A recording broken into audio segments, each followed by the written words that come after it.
Halo kawan-kawan, ketemu lagi di kanal Civica.id, kanal berbagi informasi, berbagi pengetahuan, berbagi praktek baik antara masyarakat sipil.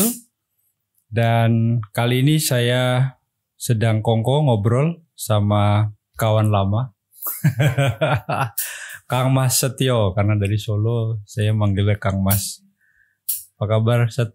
Baik. Dan Setio ini sekarang sedang membantu Penabulu ya. Udah berapa tahun ya di Penabulu ya? 2015. 5 tahun.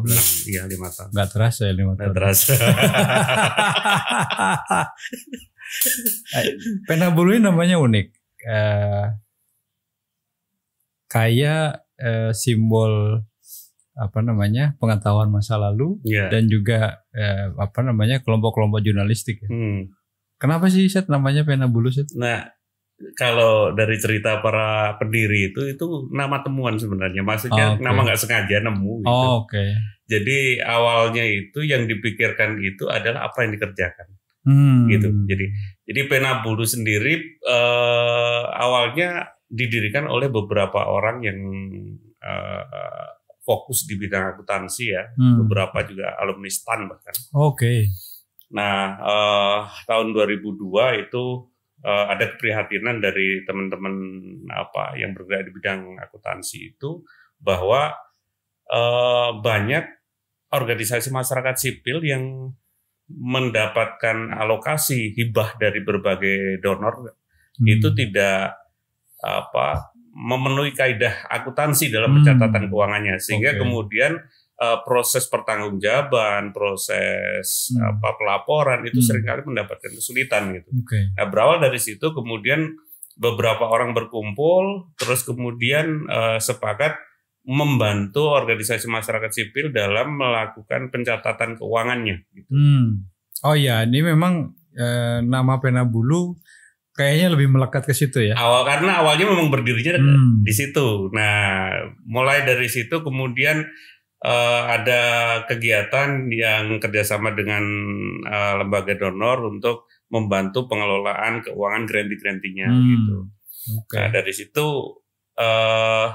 nama Penabulu itu sendiri ceritanya menurut mereka lucu karena waktu itu mereka tuh lagi mikir nama, terus lihat ada simbol gitu ya, simbol Penabulu gitu di sebuah majalah, terus kemudian ini aja yang dipakai gitu.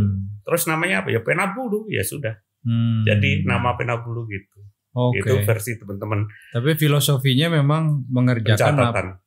Pencatatan. Iya. Oke. Sampai bikin aplikasi kalau nggak salah. Ya, Sango. Sango. Nah, itu Sango itu versi istilahnya pencatatan untuk organisasi nirlaba PSAK 45. Nah, saat ini Penabulu ada produk lagi ketika PSAK 45 itu kemudian menjadi AK 35 kalau nggak salah. Sango itu singkatan Standar Akuntansi NGO. Dan gitu. Sekarang udah menjadi raksasa. Iya. Sekarang namanya Kuil. Kuil. Kuil itu bahasa Inggris. Kalau di track di Google gitu ya, diterjemahkan ya Penabulu. Pena. Jadi Penabulu itu bahasa Inggrisnya kuil gitu. Tapi kan sekarang Penabulu udah merambah ke isu yang lain. Entah berantah. Bahasanya apa ya? Bahasanya palu gada gitu. Ya itu sebenarnya berangkat dari membantu donor ketika mendampingi granti-grantinya, pencatatan keuangan, akhirnya kemudian kadang ada tawaran dari donor itu sendiri, nah kami ada program ini nih, mau ikut maju enggak gitu. Udah maju, mulai 1, 2, 3, 4, 5 bidang. Sekarang ada 9 bidang. Ini udah jadi konglomerasi NGO berarti. Kalau direktur eksekutif sendiri bilang nggak mau Penabulu menjadi besar, tetapi Penabulu ingin besar bersama. Gitu. Jadi besar sendiri menurut direktur eksekutif, menurut Mas Eko itu nggak mungkin, karena visinya Penabulu adalah mewujudkan masyarakat mewujudkan organisasi masyarakat sipil Indonesia yang berdaya. Jadi kalau kemudian Pena Bulu besar sendiri, ya berarti visinya nggak tercapai gitu. Tapi kan kalau lihat secara senyatanya kan, kalau lo duduk sama Mas Eko kan lo yang besar sendiri. Besar badan gitu. Nggak besar-besar. Nah tapi ya juga kan sekarang kayaknya mulai punya apa ya namanya unit-unit usaha kan di Pena Bulu tuh ya. Nah sebenarnya pengembangan unit-unit usaha itu baru dimulai tahun 2017. Jadi belum lama sebetulnya. Belum lama. Itu juga dari mencermati perkembangan organisasi masyarakat sipil yang ada di Indonesia. Termasuk dulu tempat kita bertemu bersama sebelumnya gitu. Nah, model jejaring yang dibangun itu juga mempertimbangkan model-model jejaring yang sudah dibangun oleh teman-teman NGO lain gitu. Jadi misalnya modelnya A itu seperti apa, modelnya B seperti apa, modelnya C seperti apa. Nah, Pena Bulu kemudian melakukan modifikasi dan mencoba model baru gitu. Artinya pembelajaran dari yang sudah ada ya. Iya, termasuk ketika membangun kultur atau habitat atau ekosistem organisasi, Pena Bulu juga belajar dari teman-teman yang lain gitu. Jadi di Pena Bulu sendiri juga saat ini bangunan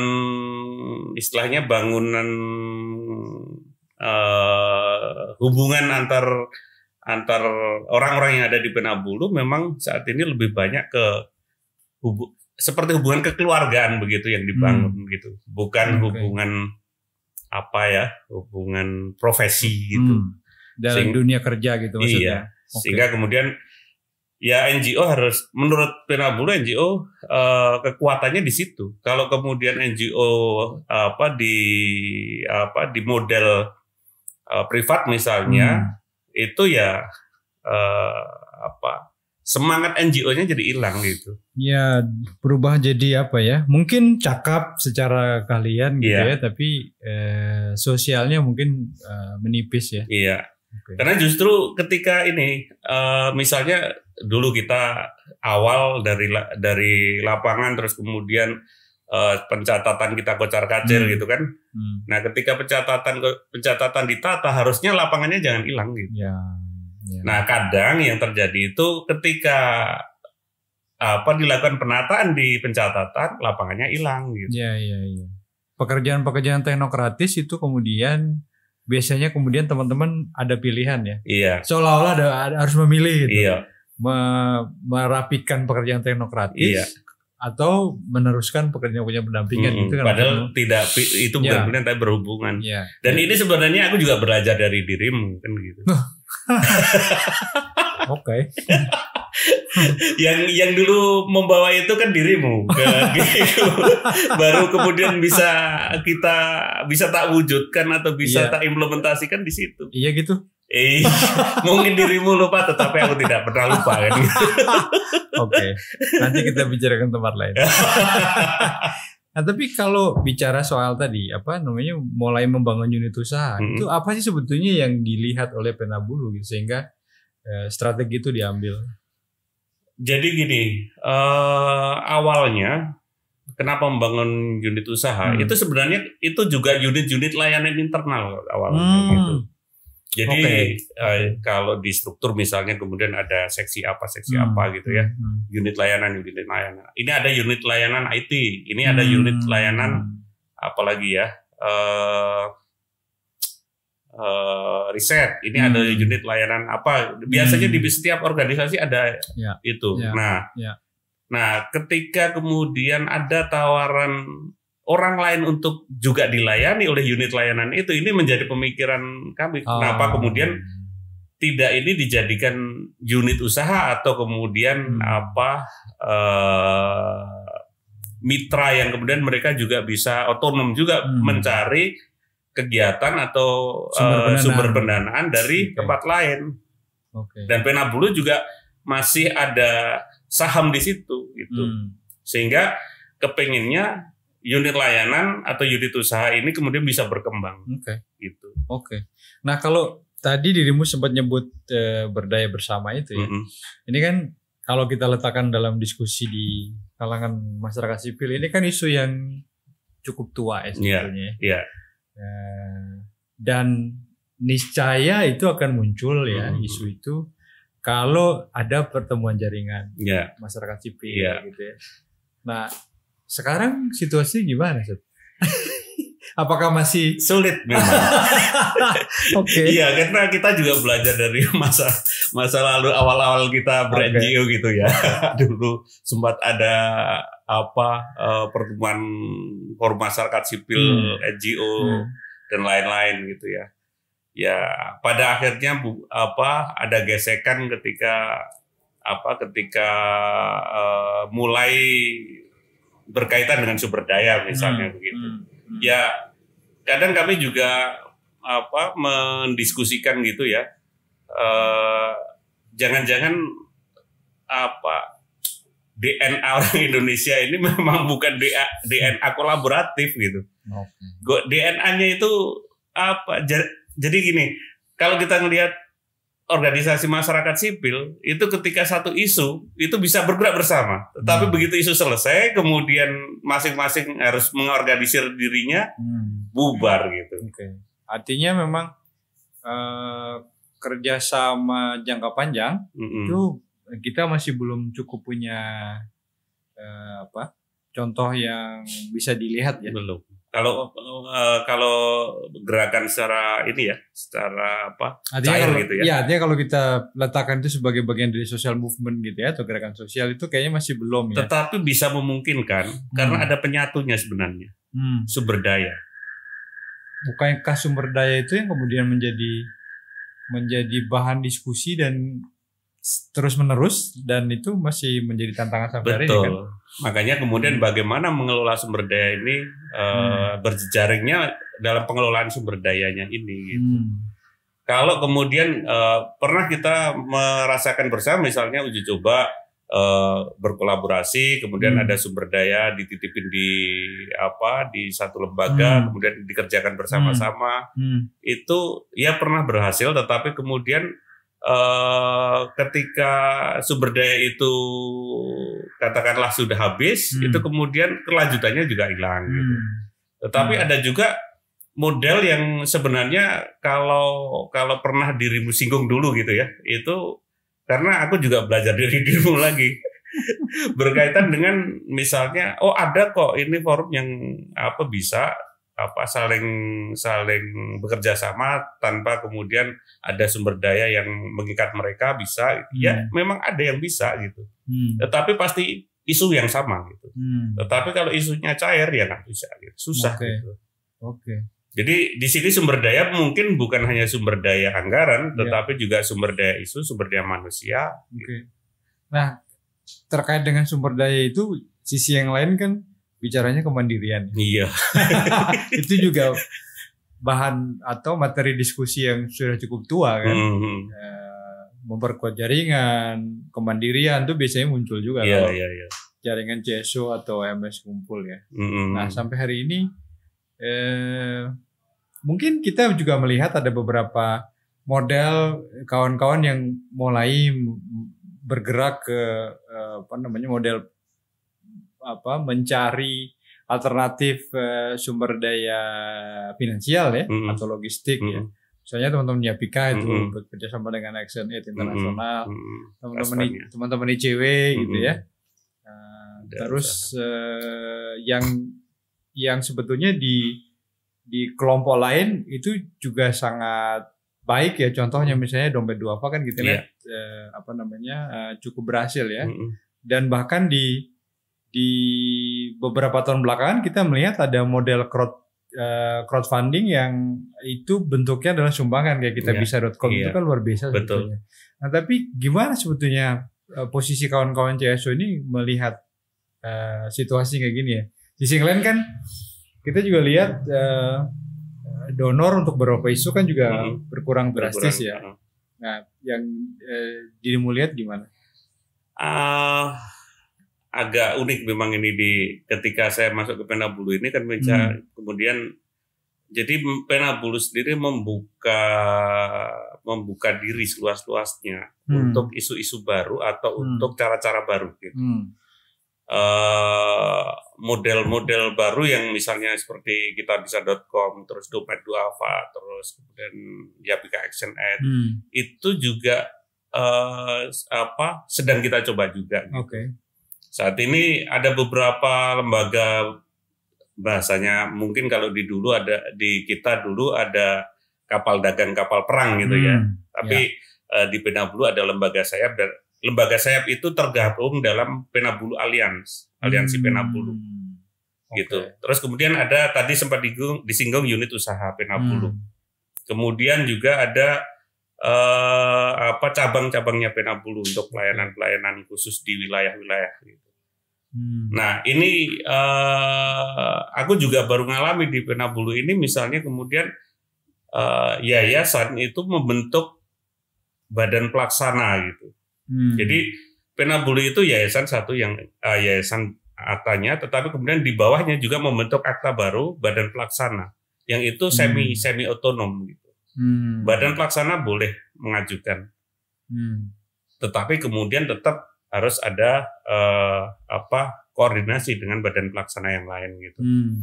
Nah, kembali ke kemandirian tadi, ini juga Pena Bulu sendiri juga terus melakukan uji coba gitu ya. Bagaimana sih kemudian kita bisa memandirikan lembaga kita gitu, karena kemandirian lembaga ini juga tidak mudah juga gitu. Jadi di Pena Bulu sendiri juga tetap melakukan upaya berkolaborasi dan bersinergi dengan lembaga-lembaga yang ada seperti donor dan pemerintah daerah, tetapi juga terus berupaya untuk membangun misalnya tadi unit usaha, terus kemudian tidak membesarkan yayasannya, tetapi kemudian membesarkan mitra-mitranya. Karena ketika mitra-mitranya besar, sebenarnya secara tidak langsung layanan Pena Bulu itu kepada mitra-mitra itu juga hidup gitu. Jadi sebetulnya kalau diletakkan dalam perspektif bisnis, ini kan menciptakan captive market ya. Jadi gue sekarang paham. OMS atau NGO itu ada yang level UMKM, ada yang konglomerasi. Iya. Oke. Jadi mau jadi yang mana terserah kebijakan lembaganya masing-masing gitu. Tapi gue kira baik ya kalau memang ada satu forum yang bisa membuat kita saling berbagi informasi, berbagi pembelajaran tentu saja ya, dan itu kan memang semangat kanal ini ya, sejak awal didesain. Nah kalau soal kemandirian tadi, dirimu sempat nyinggung itu satu bunga rampai yang sedang dituntaskan sama teman-teman kan, untuk memotret bagaimana pandemi ini kaitannya dengan perkembangan demokrasi. Nah, salah satunya adalah soal kemandirian atau di situ disebutnya sebagai lokadaya. Nah, apakah yang dipotret itu yang tadi kita bicarakan itu atau ada yang lain? Kalau bercerita tentang konsep lokadaya sendiri ya, itu memang muncul di awal pandemi. Jadi sesudah pada bulan Maret setelah pandemi itu kemudian kan kami sempat berkumpul di sini di kisaran bulan Mei, Juni, Juli gitu ya. Ya kami sama-sama berdiskusi kondisi NGO di Indonesia, kalau begini terus bisa repot gitu.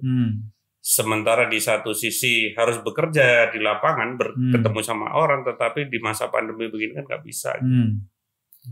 Nah, waktu itu kemudian muncul, ya ini saatnya NGO itu menata diri, mempersiapkan diri. Tetapi apa yang kemudian ditata? Biar kemudian ketika tertata itu kemudian bisa bangkit, bukan kemudian tertata tidur dan mati gitu. Nah, itu yang kemudian refleksi itu muncul dengan kami membahasakan konsep lokadaya ya, kemampuan keberdayaan tempat keberdayaan gitulah. Nah ini kira-kira terjemahan bebasnya itu. Iya. Jadi ini juga konsep sebenarnya ya kita harus kita harus tetap berjejaring gitu. Jadi kita tidak bisa main sendiri-sendiri sekarang. Karena dengan kondisi sumber daya yang terbatas, baik sumber daya anggaran, sumber daya manusia, sumber daya pengetahuan, ini kalau kemudian kita terpecah-pecah, tidak terkoneksi, maka kemudian kita tidak akan mampu untuk berkembang. Gitu. Jadi di tempat itu kemudian diharapkan ada semacam forum. Nah, beruntung Civika ini bisa terus berlanjut untuk melanjutkan keterkoneksian, keterhubungan. Jadi yang pertama keterhubungan, kemudian yang kedua ini NGO kita itu seperti Penabulu sendiri itu kadang juga resah gitu ya, karena Palu Gada tidak jelas layanannya. Karena jadi, dia kayak supermarket. Ya? Iya, ini siapa yang kemudian akan menjadi target marketnya itu siapa gitu. Makanya kemudian dipecah menjadi unit-unit layanan itu menjadi unit usaha biar fokus gitu. Ada unit usaha IT, ada unit usaha riset, ada unit usaha apa gitu. Karena NGO kita khususnya teman-teman di daerah itu juga umum gitu, advokasi apa, tetapi yang spesifik mana gitu. Kalau ada orang yang mau misalnya nih advokasi anggaran yang mana, anggaran apa gitu. Sehingga kemudian orang bisa ngorder gitu. Jadi keterhubungan, kemudian fokus atau kejelasan layanan.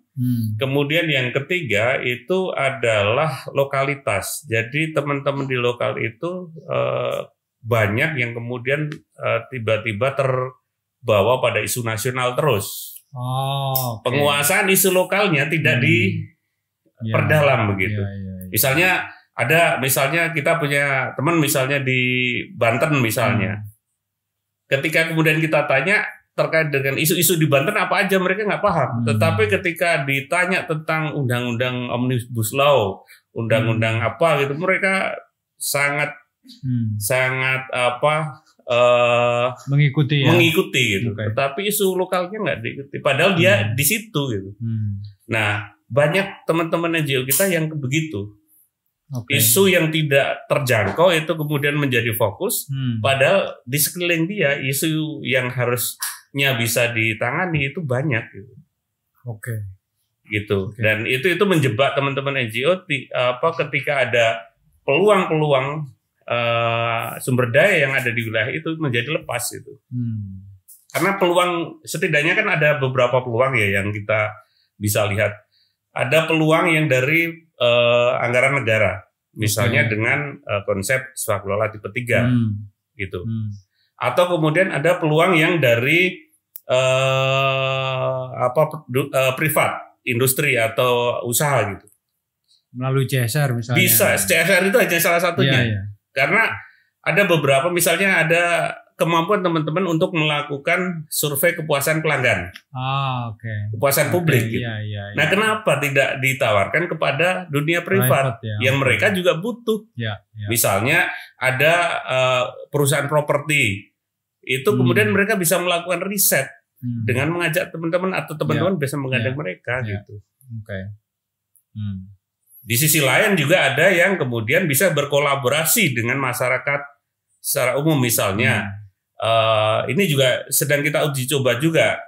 Misalnya kita NGO bekerja sama dengan satu desa untuk mendirikan sebuah usaha bersama.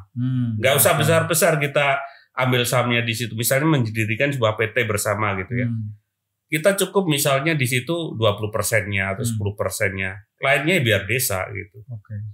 Tetapi yang bekerja sama dengan kita kan tidak hanya satu desa, bisa 2-3 desa, 4 desa sampai 10 desa gitu. Dan keberadaan kita di desa itu menjadi dalam jangka yang lama gitu loh, menjadi karena asumsinya kita dari daerah situ kan. Iya, dan kita juga ada usaha bersama di situ. Gitu. Artinya dalam konteks kelokalan tadi kan artinya memang ini bukan orang lain kan? Iya. Oke. Gitu. Jadi ada 3 hal itu sebenarnya yang bisa tiga hal yang perlu dilakukan. Apa tadi yang pertama adalah berjejaring, kemudian lokalitas, keterhubungan tadi, terus kejelasan, kemudian tadi yang dirimu sempat sebut kejelasan layanan ya. Gitu. Di desa pun kan ketika kita masuk desa layanan kita harus jelas gitu. Ya undang-undang desa kita payung tetapi layanan kita di situ apa? Mau peningkatan ekonomi kah? Atau mau berkaitan dengan hukum kah? Atau berkaitan dengan misalnya isu kesehatan kah? Atau pendidikan kah? Kan jelas gitu. Sehingga ketika ada bangunan kerjasama jadi jelas gitu. Mulainya dari mana sih? Apanya? Dari 3 aspek tadi itu? Ya, mulainya dari mana? Bisa dulu? Dari mana-mana. Maksudnya 3 aspek itu tidak urutan gitu. Bisa dari mana-mana. Nah, kalau dulu dirimu mengajarkan aku tentang SWOT gitu, ya kita mulai dari kekuatan kita dulu juga nggak apa-apa gitu. Jadi kekuatan kita di mana? Di sini. Ya sudah itu jadikan layanan dulu untuk masuk. Cari pintu yang paling mudah dan paling bisa kita lakukan. Ya artinya memang bisa kita selesaikan atau kita bisa kita uji cobakan itu hanya dengan berjejaring kan. Kita ngajak beberapa kawan-kawan mulai eksperimentasi gitu. Dan itu kan nggak perlu didonor kalau begitu sebetulnya. Karena saya pernah menghitung, iseng saja saya pernah ngitung kalau kita kerjasama dengan desa di satu kabupaten. Waktu itu saya coba ngitung di Kabupaten Tangerang. Kabupaten Tangerang itu ada 250 berapa ya lupa, 251 atau 50 ya sekitar 250-an desa lah. Bayangkan kalau kita bekerja sama 10% aja, nggak usah, atau 5% saja lah, nggak usah ini, dan usaha di desa-desa itu berkembang itu sudah capek kita ngurusi. Kebayang kalau sebanyak itu desa setahun waktunya nggak cukup. Belum kalau mereka butuh layanan kita yang lain. Misalnya kemudian ada teman-teman yang fokus di bagian hukum misalnya, mereka butuh ditingkatkan kapasitasnya berkaitan dengan hukum di desa, misalnya paralegal desa misalnya. Nah, paralegal desa itu juga dibutuhkan di desa karena begitu mereka mau buat perdes, mau buat APBDes, kebijakan desa itu butuh, belum masalah-masalah masyarakatnya, gitu. Nah, ketika pelatihan itu dibutuhkan oleh desa, mereka akan mengeluarkan dana desa untuk meningkatkan kapasitas masyarakat desa. Kepada siapa? Kemudian mereka akan minta dilatih, kan gitu. Oke. Ya, ini menarik sih. Maksudnya ternyata di tengah hantaman pandemi ya, satu sisi yang sebelumnya sebetulnya sudah dimulai dengan menurunnya besaran proyek dari donor yang terutama untuk isu tertentu ya, isu-isu demokratisasi, isu governance itu kan memang drastis. Ternyata memang pilihan yang lebih realistis adalah itu tadi yang dibilang ya. Dan itu adalah pintu ke kemandirian yang sebetulnya masuk akal. Iya. Tapi juga ada prasyarat yang lain yang perlu dilakukan juga selain 3 itu. Soal manajemen, soal. Betul. Jadi pembenahan internal juga harus dilakukan. Ya. Jangan sampai juga kita nawarkan kemana-mana di dalamnya dalam kita keropos gitu kan. Jadi ya prasyarat pembenahan di dalam tetap harus kita lakukan. Tetapi di luarnya begitu tadi berjejaringnya. Kita harus meliarkan diri. Jejaring kita tidak hanya dengan pemerintah, bahkan kita juga bisa melayani korporasi gitu. Nah, kadang juga ada teman-teman yang memang memilih untuk tidak berhubungan sama sekali dengan korporasi karena ideologis atau ngerti ya. Dengan argumentasi masing-masing. Iya, padahal ya kalau kita perhatikan ya kadang korporasi butuh ditemenin. Banyak kok di korporasi yang berkaitan dengan satu hal itu mereka sebenarnya pengen, tetapi mereka nggak ngerti caranya gitu. ya nggak ngerti siapa yang mesti diajak, iya, nggak ngerti mulainya dari mana, bagaimana cara menghubunginya. Iya. Makanya itu penataan kelembagaan itu menjadi penting ya, penataan kelembagaan organisasi ya, mulai dari portofolio, transparansi dan akuntabilitas lembaga, terus manajemen publikasi gitu itu menjadi penting. Gitu. Oke, tapi bukankah itu apa ya bagi sebagian besar kawan-kawan JSO di lokal ya terutama itu kan satu kemewahan yang mereka bisa punya apa namanya satu waktu, satu tenaga yang atau sumber daya yang bisa menata internal lembaga gitu. Atau sebetulnya dalam pengalaman Penabulu gimana sih? Maksudku gini, seringkali kalau kita diskusi sama kawan-kawan kan soal resources atau sumber daya logistik itu kan sering diletakkan sebagai prasyarat agar bisa menata internal lembaganya. Karena ya mau gaji orang, mau merekrut tenaga tambahan, itu kan butuh logistik gitu ya. Nah kalau logistiknya menipis, gimana caranya bisa menata internal lembaga? Nah itu disitulah tantangannya. Makanya gini, kadang kita ya tidak bisa dipungkiri sejak tahun 2002 ke sini itu kan banyak lembaga NGO atau lembaga kemasyarakatan itu kemudian dinina bobokan dengan kemudahan dan bantuan gitu. Sehingga ketika itu tidak ada, itu tiba-tiba aja lembaga itu mati suri atau mati gitu atau hilang. Lembaganya masih ada tapi orangnya nggak ada gitu. Ditambah COVID. Tambah COVID. Nah, tetapi ternyata juga dari lembaga-lembaga yang ada juga masih ada kok lembaga-lembaga yang bahkan tidak punya sumber daya anggaran, mereka justru banyak sumber daya manusia yang bergabung untuk belajar bersama lah, untuk apalah gitu. Dan di situ sebenarnya ada juga yang teman-teman yang tetap semangat bergerak, berbelajar bersama gitu. Nah, tinggal kemudian dari semangat yang ada itu kemudian ditingkatkan untuk tadi penataan lembaga gitu. Karena kita kan sebenarnya diajari ya di sekolah, di tempat perkuliahan gitu. Organisasi-organisasi di level siswa atau di perkuliahan itu kan nggak ada donor gitu. Dan bisa bergerak gitu. Ya kalau kampus kan pakai dana kemahasiswaan ya. Tapi mungkin kalau yang di SMP, SMA itu mungkin enggak ya? Iya. Karang Taruna nggak ada gitu. Tapi kalau Karang Taruna sekarang kan ada anggaran dari APBD. Iya, tapi kan jarang juga yang di level desa bisa mendapatkannya gitu. Dan mereka bisa rukun, bisa bergerak karena memang ada semangat bersama. Iya. Yang kayaknya pas itu Pramuka deh. Iya, benar ya. Iya kan kita bergabung di Pramuka itu kan sukarela. Lalu kemudian ketika kadang suka, kadang rela gitu. Bukan ketika ikut kegiatan bahkan katakanlah sampai level nasional gitu ya kan itu enggak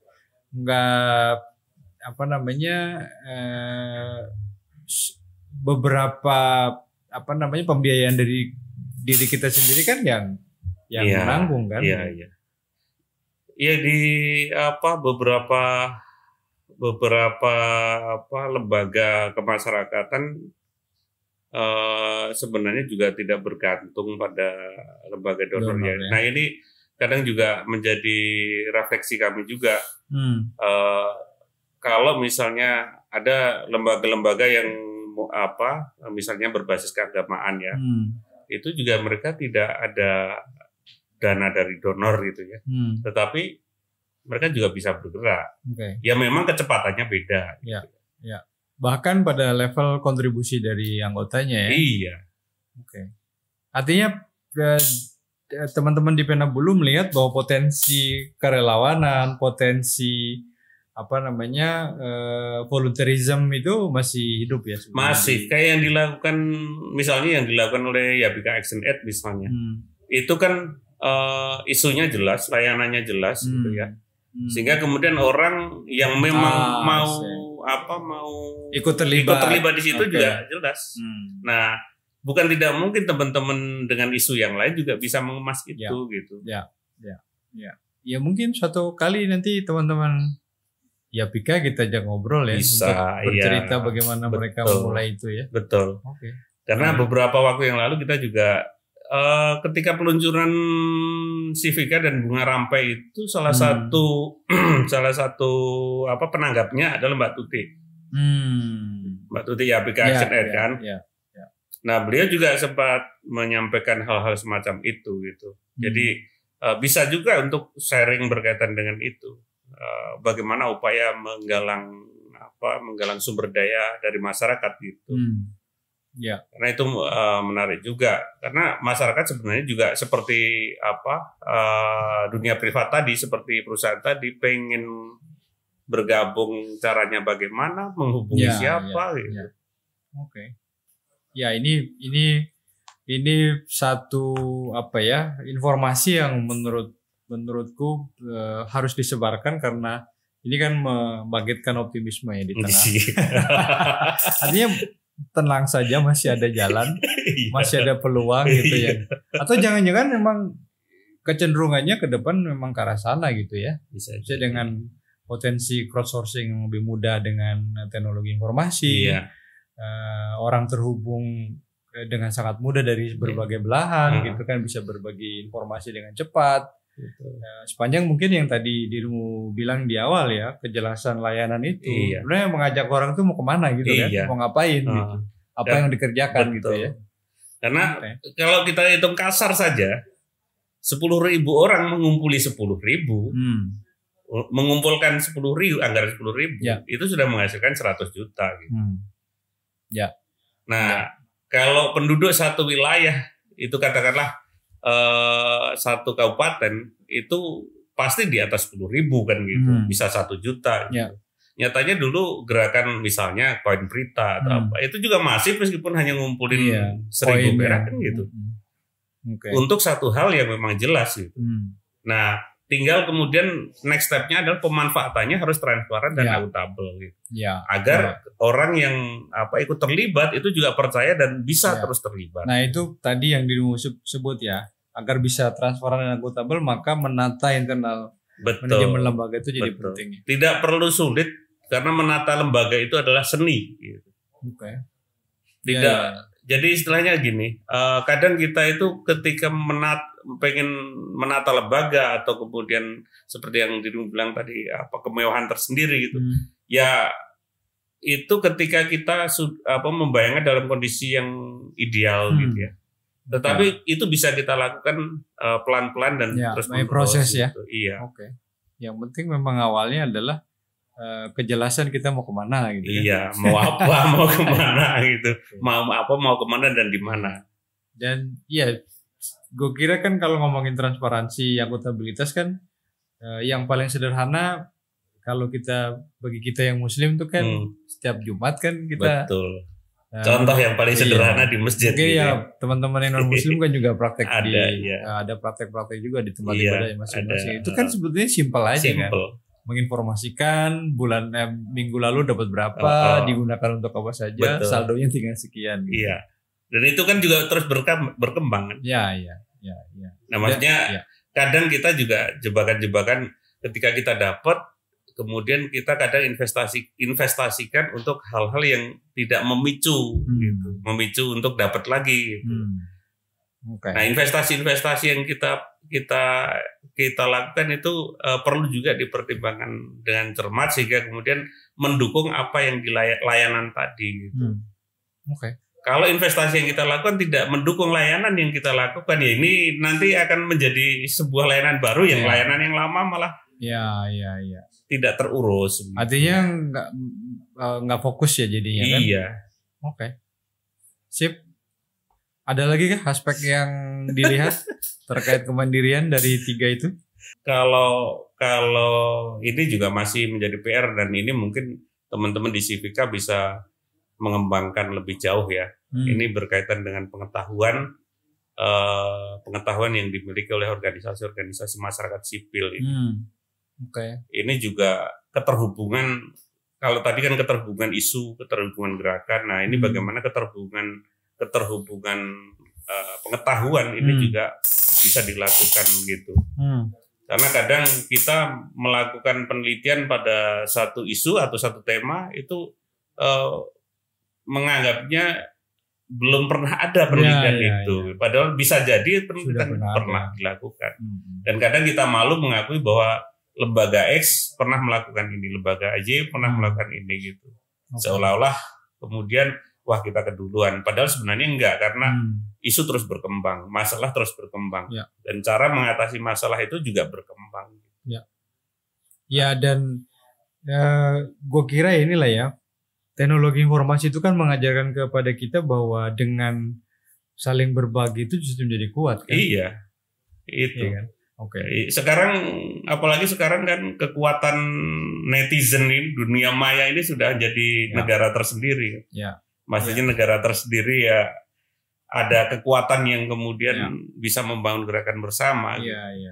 Ya negatif dan positif atau pro kontra itu pasti ada. Ya gitu. Tinggal kita yang bisa memilih memanagenya gitu. Karena dalam ungkapan-ungkapan yang kontra sekalipun itu sebenarnya juga memuat masukan-masukan atau gagasan-gagasan yang bisa dikembangkan gitu. Oke. Sip. Gitu. Terima kasih banyak, Seth. Siap. Sukses terus buat kawan-kawan Penabulu. Siap. Dan nanti kita ngobrol lagi untuk melihat eksperimentasinya itu berhasil atau belum. Siap. Oke. Thank you.